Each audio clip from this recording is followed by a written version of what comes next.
live. My name is Leah, and I'm a bookseller at Politics and Prose, and I truly have the honor of being your host this evening. Thank you so much for joining us and tuning in this virtual format, which continues to allow us to bring these amazing authors and their important books to readers like you. I'm so excited to welcome our very special guests this evening, Cassandra Newbold, Alex Gino, Francina Simone, along with our fabulous moderator, Sylvie Shaffer, as we celebrate body positivity and the upcoming release of Everybody Shines. Look at this awesome book.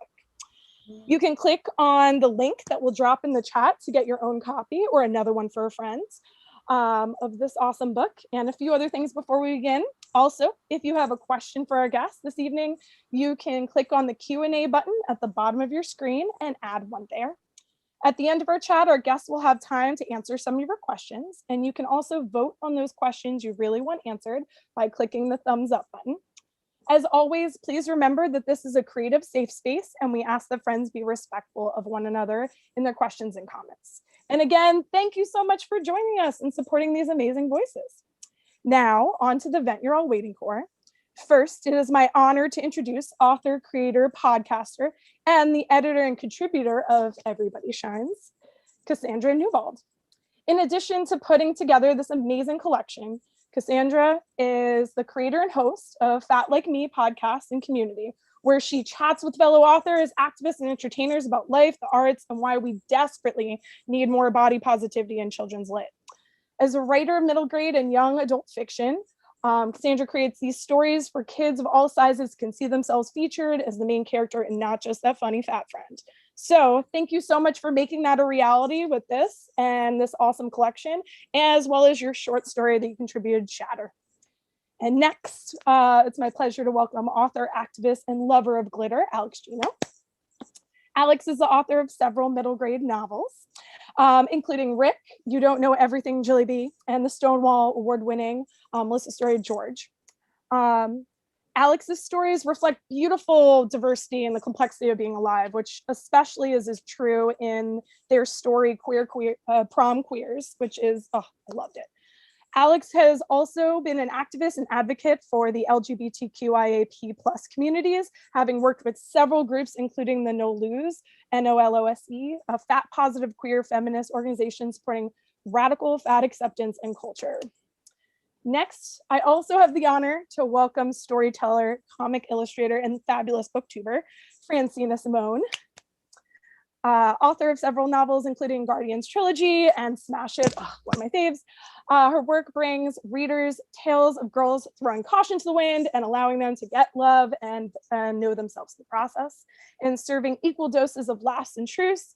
Francina's work also explains, as she explains, is full of humor, hard lessons with sprinkles of truth that make us all feel understood. So this is truly exemplified in her story, Letters to Charlie Brown. It was such a joy to read. And lastly, it is my pleasure to hand it over and introduce our moderator, Sylvie Shaffer.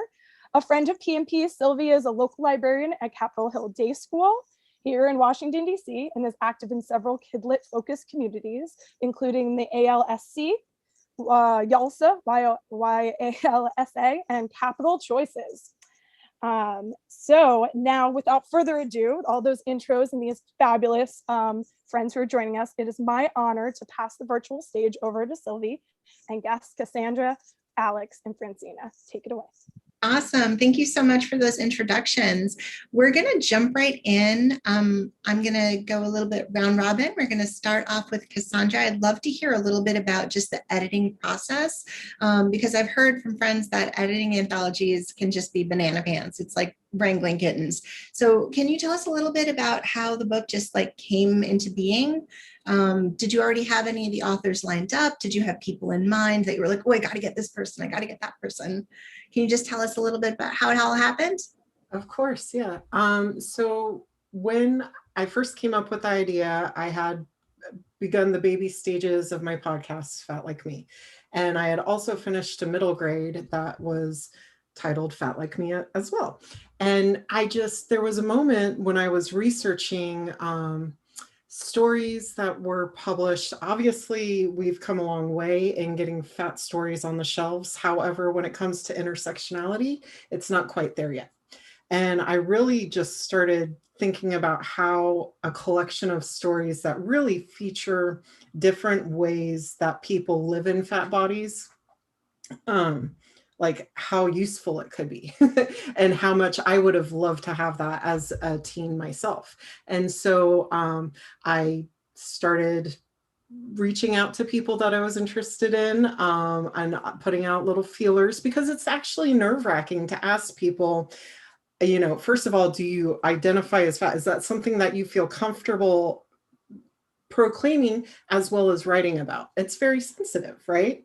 And because we're all in different stages with our acceptance.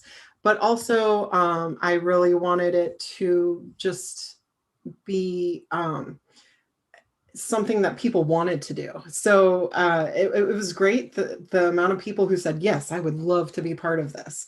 It was really overwhelming and humbling. And it just, I love the collection that we ended up with. Oh my gosh, I love it too. I've just been already, my galley is like super busted and marked up. It's really remarkable. I've really enjoyed reading it. I wondered as I was reading it, like, wow, and you just spoke to this, there's so much intersectionality, there's so many different perspectives and identities represented in this book, and that can be a real balancing act. So how did you work on that, like, balance without being like, okay, queer, check, okay, person of color, check? Like, how did you make it not feel like a checklist? Because it feels so natural. And then how do you put it together as a puzzle? How do you say, this is where we're going to start, and the stories are going to flow into each other, and there's different genres represented? So how do you do that? Well, I always like to say fat is not a monolith, and therefore I really wanted the book to reflect the world that I live in. And I don't think that it could have happened any other way. So there was never a checklist.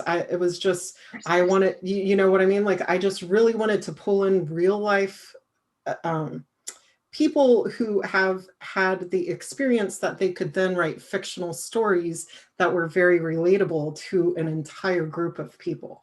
Because the more intersectionalities that you combine, the more people have the ability to relate to a story and see themselves. And that's so important when it comes to children's literature.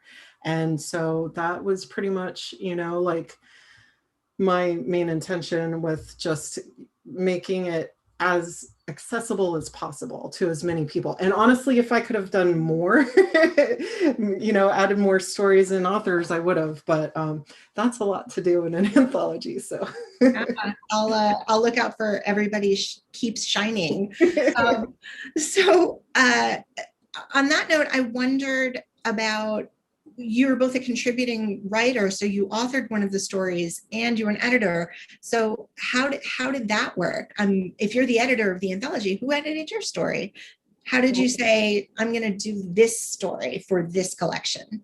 Luckily, I had, excuse me, the help of Sarah Shumway, who is the editor of Everybody Shines at Bloomsbury, who has been holding my hand this entire time and has really shown me so much knowledge in creating an anthology, and actually given me this priceless experience, because it really grew myself as a writer too, to be going back and forth from my story to other people's stories. And we worked pretty symbiotically. Like, it was very easy to work with her, and just we put this, once we got all the finished stories together, we sort of put them in random orders until it just clicked, and there was a really organic flow to it, and it worked out really well that way. And as far as myself, I did not edit my story. That was in Sarah's hands. And I think that I have been sitting on this short story for quite a while, actually. It's a little bit personal to me because in 2010, I was a pedestrian that got hit by a cargo van. And so I took that experience and all the trauma that I've lived with in the last decade and put it into the story, but I really didn't have a home for it. And so when this came to be, I felt like that was the story that I wanted to have as a part of me to be in it. Wow, that's so intense. Thank you for sharing that.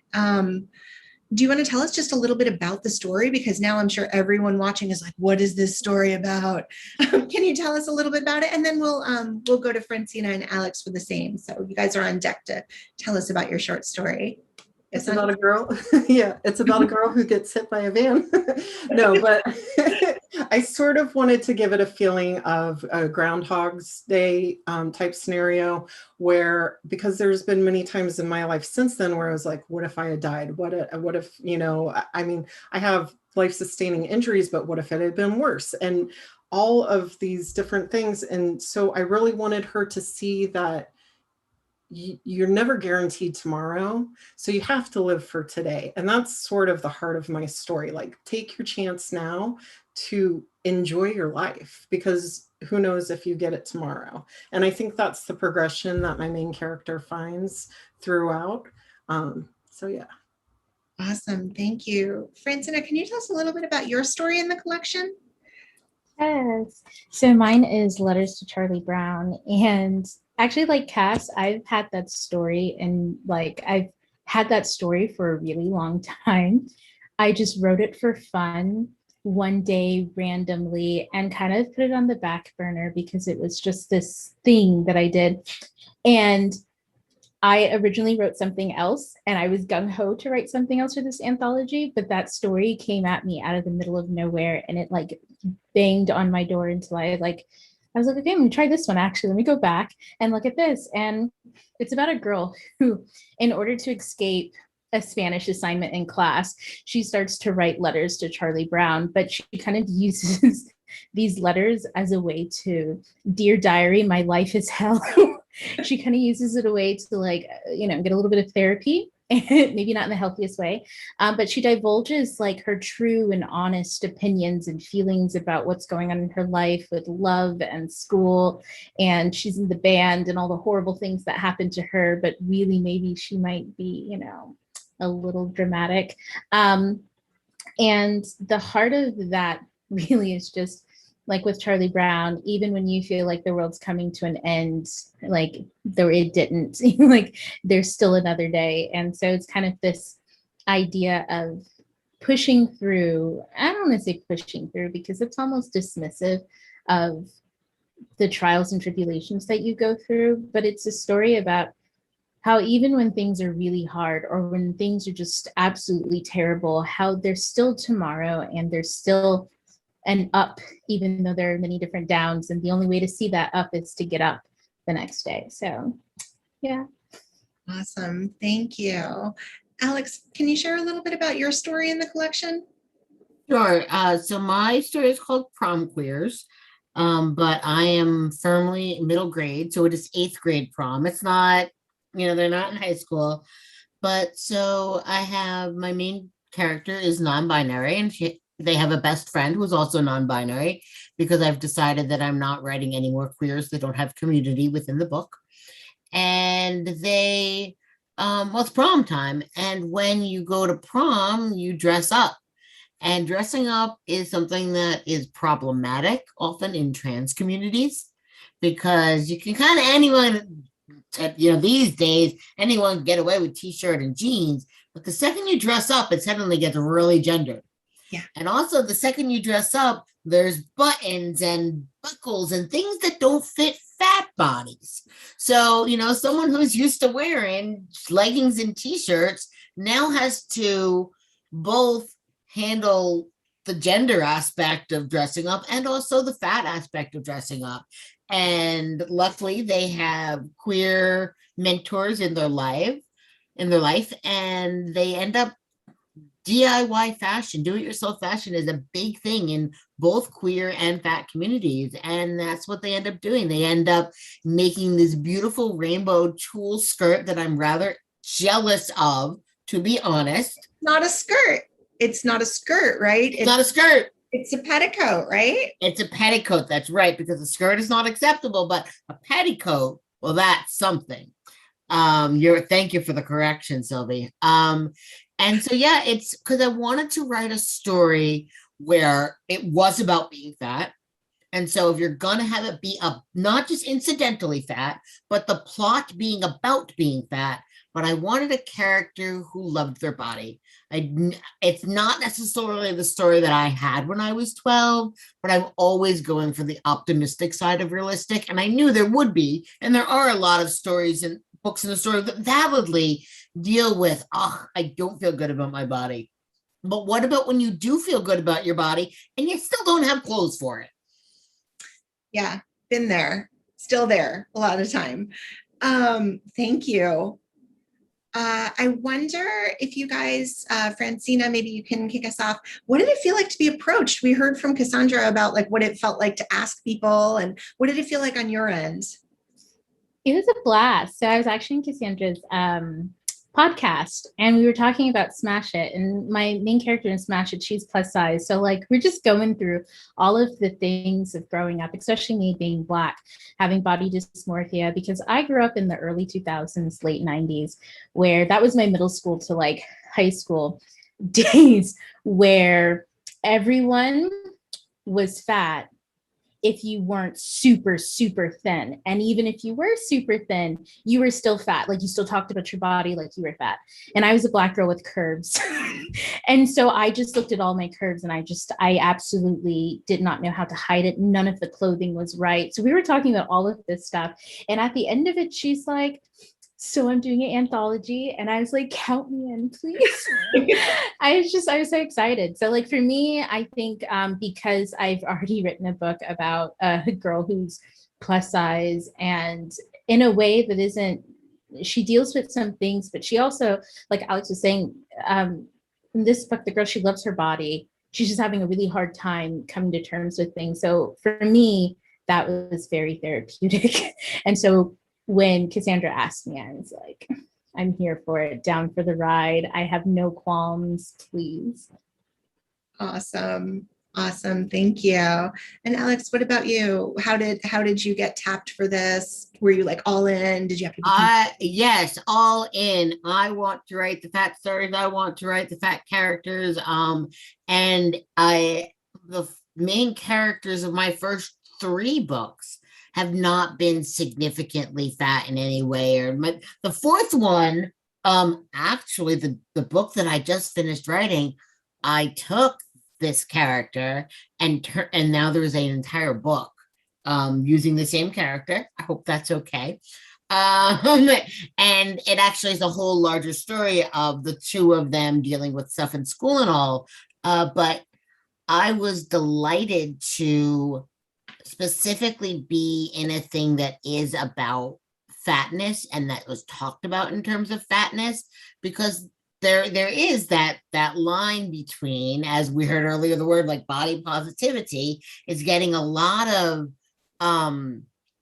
traction right now because it's more expansive, right? So if it were a body positive anthology, which I've also been part of, it would also be about, eating disorders, and it would be about disabilities. It would be about a lot of different things. It's all valid. But I loved it. No. This is fat, and we're calling it fat, and it's about the body, and it's about the thick body, and just delighted to be a part.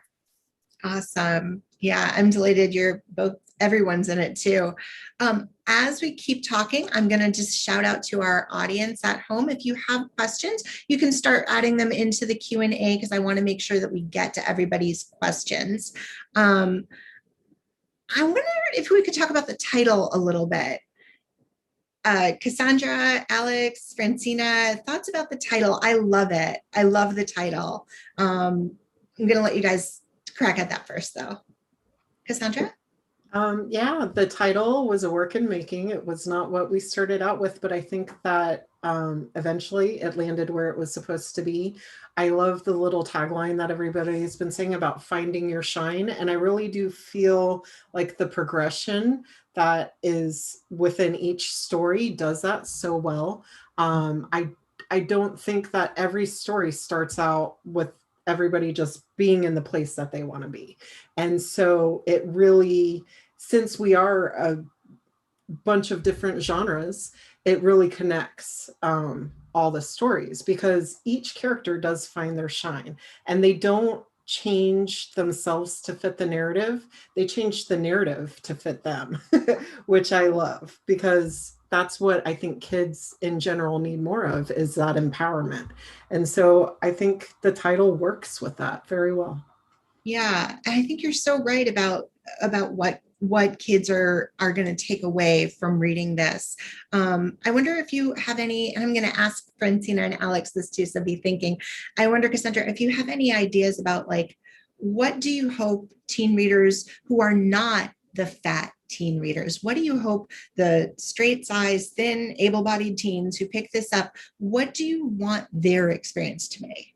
And it could be you don't care because you didn't write it. But and that's valid, but I hope that this book finds as wide an audience as possible, and different people are going to bring different things. What do you hope kids will take away from this, whether they are fat kids or whether they are not fat kids? I hope that non-fat children and teens who read these books are able to take away the sense of not othering people for the way that their bodies are. And what I think, the more that we introduce the idea and dismantle the fat stigma, and, oh, if you're fat, you're lazy. If you're fat, you have no ambition. If you're fat, you can't have a relationship or the job of your dreams or whatever. Dismantling all that, that usually does fall within stories with fat people, and show them that it's just people living their lives and have the same hopes, desires, dreams, ambitions, and like normalizing it. That's my main hope, because when you have a kind of world that is in, like, just fat stigma is everywhere, fat phobia is everywhere, the diet culture is everywhere, and you get it from TV or your parents or your friends or yourself, then it's really hard to normalize fat bodies. But if you're seeing it in media, which everybody experiences, then that normalization begins, and everybody can have body neutrality, which is the most important thing of all, I think. For sure. Francina, did you want to add to that at all? I was going to say, you said it right at the end, body neutrality. That's my biggest, like, for fat kids, I hope that fat kids take away from this completely that they're absolutely fabulous and normal, and actually no, nobody's normal, everybody's just special and spectacular. But I hope that they take away from this that their body is not, it's not an extra thing, it's not a thing that defines them, it's a part of them. And whether you want to sculpt it, whether you want to love it, dress it, however you want to treat it, is just another part of expression and art. And that's it. And that's where the line goes. And outside of that, like, your story is your own, and you have a story and you have a voice, and it's not limited based off of your body. But when it comes to non-fat kids, body neutrality, like, it's just a body. And I hope that's where I hope it goes. Cool. Alex, what about you? Yeah, this one I really did write for fat kids. Like, sometimes, and I do often say when I'm writing for queer and trans kids that when I'm writing, the writing that I'm doing to straight kids, it's still for queer and trans kids. So the writing that I'm doing to straight size kids, it's still for fat kids, because it's about the fat kid not being the first fat kid that they've thought about as being a full human being. Because not fat kids have read fat kids and have connected with fat kids and are like, oh, that is part of who and how is out there. And I just want to throw another word into the pile of fancy words that we're using, or phrases, which is body sovereignty. And what I love about body sovereignty is how, particularly for me, how it connects transness and fatness. Because I am told to change my body as a fat person, but I have body sovereignty. I do not need to change it. It is not my moral responsibility to take care of my body, even if to take care of it would make it thinner. That is my body sovereignty to do with it as I see fit. Yes. And what is best for it is not to send it on a yo-yo diet. But at the same time, as a trans person, I have the right to change my body. Yes. Through those same medical folks who don't want me to change my body, they won't let me change my body as a trans person, but they want me to change my body as a fat person. And so whenever it's someone else's idea, that's when it's the problem. For sure. Wow. You just said so much, Alex. I mean, all storytelling and all identities are intersectional, but the way that you're speaking about and the way that you've written about this place where fatness and trans identity come together, that's like the cornerstone of it. And thank you. I think kids are going to read this and they're going to come away better allies for all sorts of identities. And that's just so powerful. So thank you. Francina, you have layered in so much in just a handful of pages about race and about class and about how we perceive ourselves and just how it all shakes out. I wondered though about the epistolary format because it so works. Did you always have this? Did it like come fully formed into your head as letters? Did you try writing it in a different format or different voice? Or did you always have this, did it come fully formed to you in this epistolary style? It came fully formed by way of letter. Jeannie's voice, it's just so strong that even writing it in first person, it's like, it didn't seem quite right because I knew she was talking to someone. And her and Charlie Brown just came, I can't even remember the moment where they just came smashing together, but I feel like it was a movie in my head, you know, when you're sitting there and it all happens like in a blip and you're like, that's how it feels like it all just came to me. But she always came in letter format. And I've actually tried writing it in a longer hand first person. I actually tried, I think once 5 years ago, I tried actually writing it out as a book because she's a whole character in a universe that I have, and she just would not. I could not get her away from the letters. I couldn't figure it out, and that's why she just sat for so long. And I think she was waiting to shine, as the title really does suit her story so well. But yeah, it always came as letters. And I think it's just because of the way she's constantly talking to someone. She needs an audience. That's what it is. She definitely needs an audience. Yes, absolutely. And, you know, I'm going to just say, you know, Alex managed to leverage their characters into a whole, I would read a whole novel. I would read this book. And I'm sure our folks out in the world would too. We would. So yeah, have at it. That's your next project. I wonder if there are other fat or body positive media out there that you want to plug. Is there anything that you are loving? You love the way that this character has been represented. Are there other things that folks should throw on their TBR for after they've read Everybody Shines? I would love to mention The F Word, which was edited by Angie Manfredi. And in fact, my piece in there is body sovereignty. And I take it out a whole lot. And it's nonfiction. And it's for mostly YA audiences. But it presents fatness in a lot of different ways from the nonfiction point of view. And I think it's fantastic. Absolutely. Thank you. Francina, do you have any? Okay, mine's going to be really random. And it's because it's the first thing that came to mind. And I think because it fills my heart with so much joy. But it's actually a cartoon and it's Steven Universe. And that's because Steven, he's fat. I absolutely love him. I love the entire show. The show teaches kids not only how to deal with their own emotions, it teaches kids how to deal with abuse that's not always intended. It teaches kids how to deal with abuse that is intended, how to just deal with the emotions of being human, or sometimes non-human because they're technically aliens, but just being human and having human interactions and connections with other people and learning how to love not just yourself but other people, despite what they've been through and the traumas they've been through or the traumas you've been through. And it's just so amazing. But the first thing that really got me with Steven Universe was the body positivity, because it was just absolutely, the whole show just blows me away. But anyways, that's the show that everybody can watch. So yeah. Well, thank you. Cassandra, what's on your list?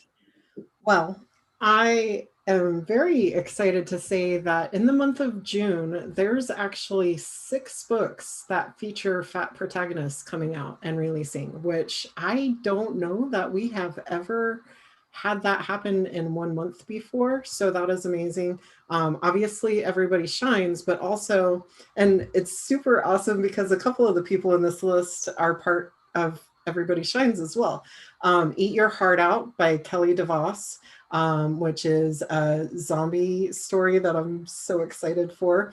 A Sisterhood of Secret Ambitions by Sheena Boquig, which just came out on Tuesday, and Speak for Yourself. And then, oh my gosh, by Lana Wood Johnson. And then The Marvelous by Claire Kahn, who is another contributor of Everybody Shines.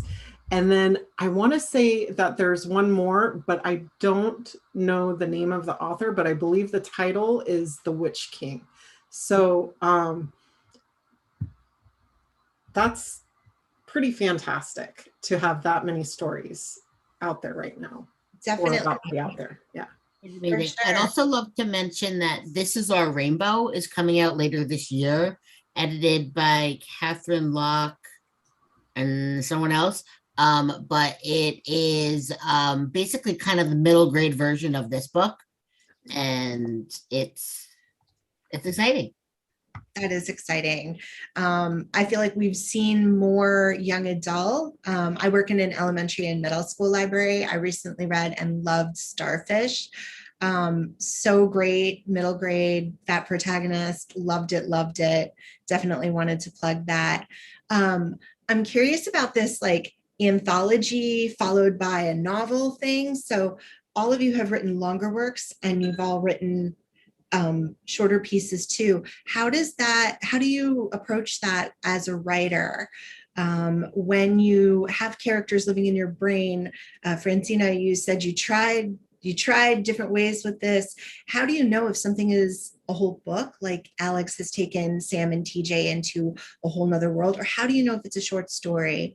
Like a short story has to stand alone, but it's like part of this bigger anthology. So if you could talk a little bit about novel versus essay versus short story, I'd love to hear about that. Francina, do you want to kick us off? So for me, what's it's funny is usually everything short that I write ends up in a book. I have a huge problem writing short stories and keeping them actually short, which is so funny that with Jeannie, hers was just short. The only way that I can explain it is I only got snippets, and I knew that I wasn't supposed to know what was happening between the chapters of her little letters, mainly because with her voice and the fact that she needed an audience, I knew that she was telling a story, but she was never telling me the whole story. And she's dramatic and she's emphatic and she wants me to know it the way that she's saying it, which means I don't get to know the ins and outs and the why and what's going on behind the scenes with her. And I think it's because for me, when I write longs in a long form, like a novel, I know all of the mental mechanics that's going on with the person, from their insecurities and how their insecurities are playing out and how this is happening and why this is happening. And with Jeannie, she was like, you don't get to know that. You're just going to hear what I have to say. And I think it comes down to how the character comes to me and if they're giving me the full blown story or not. And that's usually how I know. Funny enough, though, when things usually go long form is because when I'm writing short form, they're like, no, you don't get it. This happened because of this. And I'm like, but 5,000 words or less. Guess not. So I think that's for me. It's always been very difficult. I'm probably the worst person to answer this question because this is the only short story I've ever written that I'm actually proud of that has stayed short and did not expand. Fascinating. It sounds like the story wrote you. You didn't really write the story wrote you. Wow. They write me. Yeah, I love that. Cassandra, can you speak to that at all, especially from the editorial side as well? Yeah, with me, when it comes to writing stories, I am a pantser through and through. I try to plot things out and I lose my direction when I do that too intensively. So I never know what my story is going to end up being as far as length or pretty much anything really. Like I have a very small idea and then I just start writing and my imagination continues to grow until I'm looking at a couple of chapters and then a finished manuscript. I knew that like with the anthology, I wanted the stories to have some meat to them, so to speak. Like I liked the idea of people having the ability to write 5,000 words in it if they want. Because sometimes with the anthologies, you know, sometimes you get only 1,500 words or something. And I really think that we were able to really fit in a lot of detail within the stories. You know, they all feel complete. And that's awesome. So that was my goal with that, was that I wanted people to be able to create the stories that they could with, I mean, we still had some restrictions, obviously, but as far as it went, I think it worked out pretty well. Yeah, definitely. I agree. Alex. We got the beautiful ethereal answer. And then we got the character takes me away. And I feel really mundane, but I'm just going to say like, what happens in the story decides how long it is. Like, in the short story that I wrote, they make an outfit for prom. Okay, I got about 2,000-3,000 words there, right? Like they make an outfit for prom and then they go to prom. Like, unless it's going to become episodic that once they get to prom, then something else happens. And then once they get to here, something, well, that's like an episodic chapter book. Like, whereas in the book version, they're trying to get a statue of a queer local figure put up. Well, that's going to take a lot more of finagling and shenanigan, and there's my 30,000 words.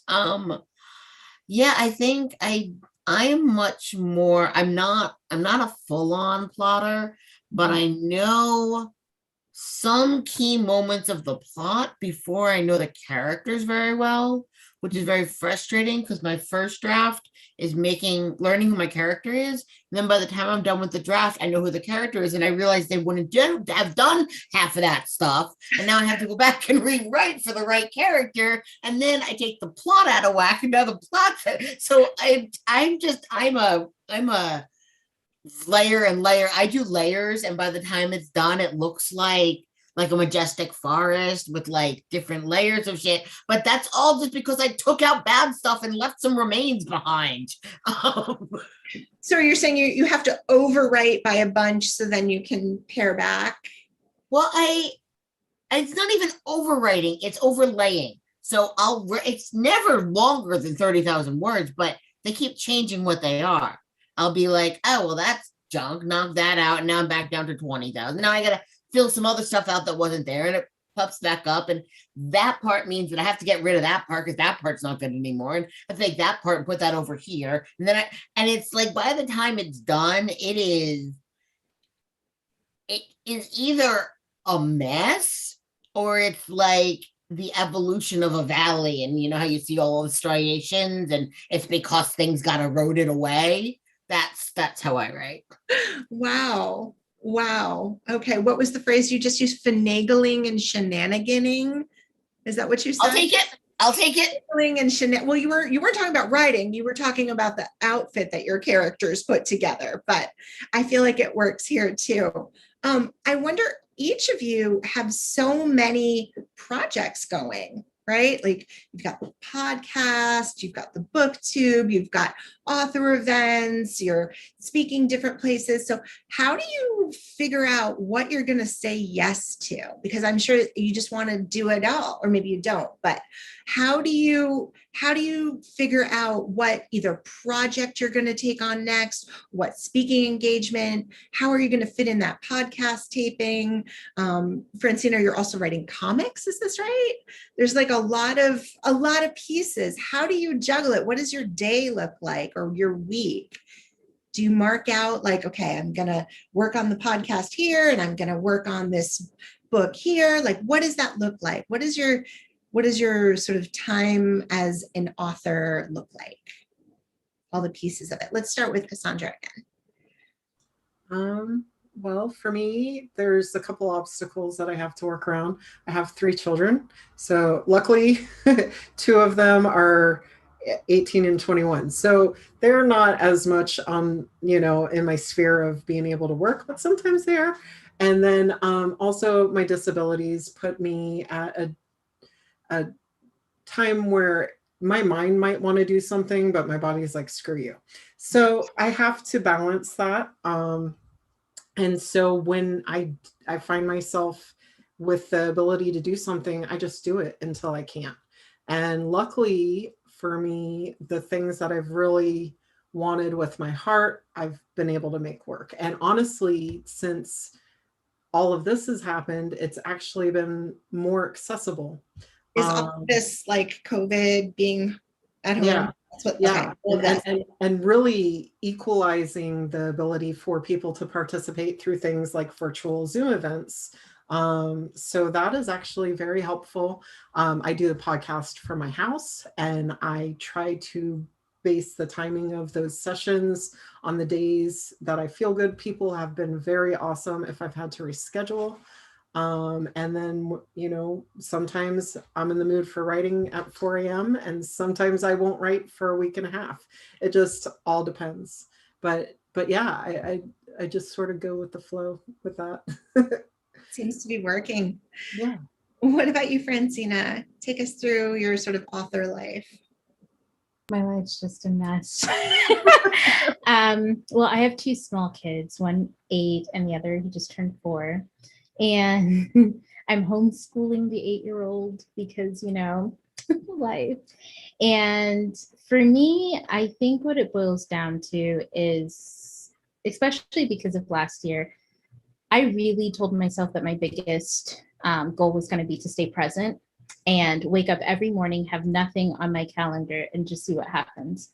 And that was terrifying because I'm also a recovering workaholic. I used to be somebody, like, if I was going to write a book, I could sit down and write 100,000 word fantasy in about a month. But you're probably not going to see me. My diet is absolutely terrible to the point where I'm like, my throat is burning because I've drinking too many sodas just to keep the energy going, because my mind, I think, I'm not going to lie, I probably have some undiagnosed ADHD, a slight mania, because it's like my mind just goes and it goes and it goes, and I want to do 1,000 things, and I only have so much time to do it. And only so much of me that can actually, the energy that I can put into things. So I decided that I was literally just going to wake up, lay in bed, and I asked myself, what am I going to do today? And if it did not spark joy, me doing the KonMari, but for my life, if it does not spark joy, then I'm not going to do it. So if it's I have to write the rest of my, draft or whatever to make sure that that's done by a certain time, does that actually make me happy? No, then I'm not doing it today, because I know 2 weeks from now, I'll probably spend 40 hours nonstop just going in at it because I'm in love with it. So for me, it's a mess. I don't know how I juggle anything. I've stopped trying to figure it out. I just kind of go with the flow because life is short. And I don't want to pretend like I know what I'm doing anymore, because I don't. I just try to have fun. That's it. I say yes to the things that I know is going to bring me some type of joy, or it's going to be fun. I love talking. I love talking about books and writing and stuff. So it's usually easy to say yes. But yeah, that's about all I got. Thank you. I appreciate your honesty there. Wow, I'm almost scared to ask Alex. I mean, I don't have children, and I don't have a day job, and I don't have a partner. I have cats. That's about it. So I have a lot of flexibility, which is great. It's almost too much flexibility, because I struggle more with motivation and with the depression side of scatterness and things and all. So what's more, first of all, in terms of what I do and don't do, like Francine said, if I'm going to enjoy it, I'm going to do it. If I'm not going to enjoy it, I'm probably not going to do it. My general policy is I do not speak to adults, groups of adults for free. You know, this is a book promo thing or whatever, but like a panel. But like in terms of when I get invited to do trans stuff, I will not do your trans 101 to adults for free. I just won't do it. Yeah. But if kids are involved, like I'm probably there because that's who I like. That's who I want to talk to. I'm gonna do so a writing series this summer. I'm gonna try doing a 6-week writing series with some kids because I want to. And what I've asked the families to do is to donate to some organization. I don't want any money for it. Like that's not what this is about, but I want to do it. So I'm going to do it. And the thing that helps me is to track what I've done in previous days. Cause I can get very stuck in my head of, oh, I didn't write today. Therefore I'm not really a writer. And I'm like, why should I get this life? And I'm just lucky and privileged and blah, blah, blah. And I should have to like go work at the Target 12 hours a day because that's what I deserve, which is not true. I know that. Not that anyone deserves Target job or not, whatever, but what I have often is like a sticker chart up. So I can see I wrote yesterday. I wrote last Thursday. Literal sticker chart, like a literal. Often it is like a literal stickers. Yeah. You can buy them at the teacher store. They're real cheap. And that way I can see, look, I did not write today, but I wrote all this stuff last week. That's why I'm not writing today. And it helps me like check in on myself. I love that. A sticker chart. Literal sticker chart. Every 100 words gets a sticker or whatever time or whatever I need at the moment. Stickers. Sticker chart. Wow. Okay. Cool. Well, I see Leah has popped back in. Did we have an audience question that you wanted to bring forward, Leah? Yeah, I mean, I can listen to you guys talk forever, so I feel bad. But I wanted to see if we had enough time for at least one audience question. Is that okay for y'all? Yay. Okay. So, and there's still time for maybe one if anybody has one more question. But our question is from Denise, and Denise asks, what are you most excited to see happen when the book is out in the world? It's out on Tuesday. Or friends who get it early if you get it today. Who would like to go first? Cassandra, do you want to go first since is there Sure. Excuse me.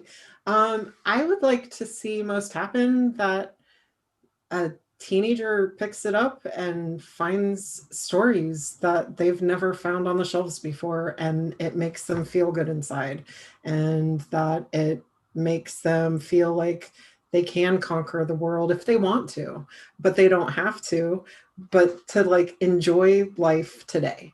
That's what I want to see. People feeling good about themselves through reading these stories. Yeah. Yeah. I love that. And I'm gonna throw another thing. I want to see it face out in libraries and bookstores for the people who aren't ready to pick it up yet, for the people who aren't ready to hold the words and go inside the story. But to know that that book is there is going to be a change for a lot of people. I would have to say, I mean, you guys kind of stole the good ones.